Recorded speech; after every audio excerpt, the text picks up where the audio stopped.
Since 2012 went back to one movie for Marvel, it was time to kick off 2013 with Iron Man 3, which saw its worldwide release on May 3rd of 2013. On a production budget of $200 million, the film would go on to make $1,215 million, being the first solo Marvel film to cross the $1 billion mark. Over on the critical side of things, the film has a 79% on Rotten Tomatoes, with 236 fresh reviews and 61 rotten. And out of all the MCU films, I think this is the one that's definitely the most divided among fans. But we'll get to that after we recap the film, which opens up on New Year's Eve of 1999. We see Tony doing what he does best and ignoring people. Flash forward to today and we see that Tony is working on a brand new armor, one that he can call up upon himself in a moment's notice. While on the TV, we see that the War Machine has now been properly rebranded to the Iron Patriot, sporting all American colors.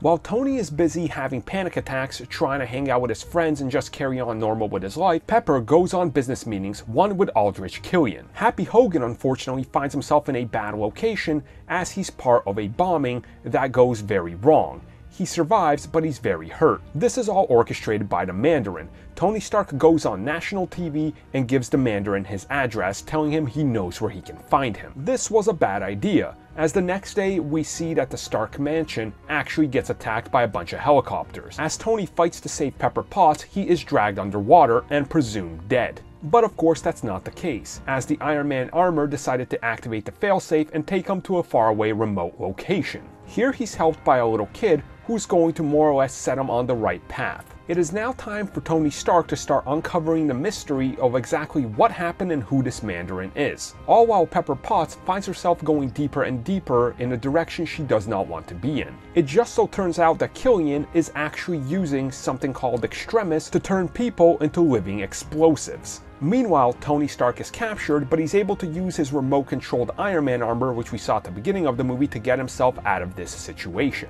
But while this was going on, the Iron Patriot was hijacked by one of Killian's men, and he's out to get the president. Iron Man is able to get up to the plane and save everybody that's on it. Unfortunately, this does lead him to a bad situation, as Pepper Potts has now been injected with Extremis, so he has very limited time and he has to save her.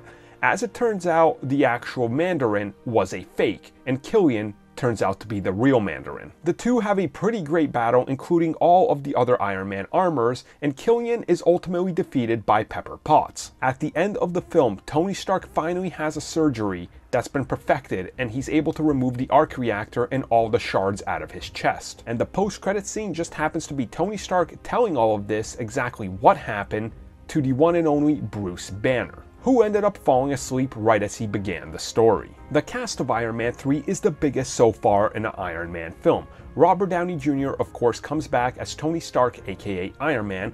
Gwyneth Paltrow is back as Pepper Potts. Don Cheadle reprises his role as James Rhodes, aka the Iron Patriot. Guy Pearce joins as Aldrich Killian.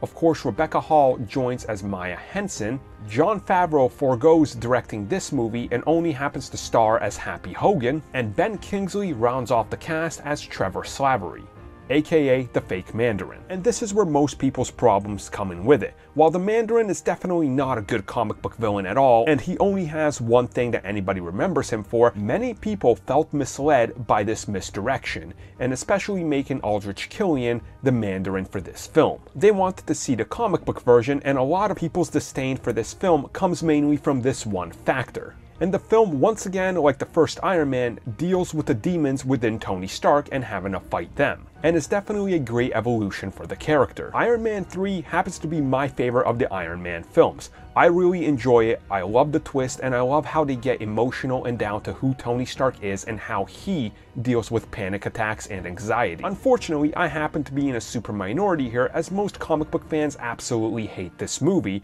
and it's all centered around the twist and the Mandarin. Ultimately, its legacy with the critics is left as a great film that they loved from top to bottom and had some great new things. But the fans definitely don't seem to agree, as they definitely do not like this, and in their eyes, the legacy of Iron Man 3 focuses on mostly the negative. But clearly, that didn't impact anything, as the movie went on to break $1 billion and it went on to make Iron Man even a bigger household name. And of course, it was the conclusion of the first Marvel Cinematic Universe trilogy.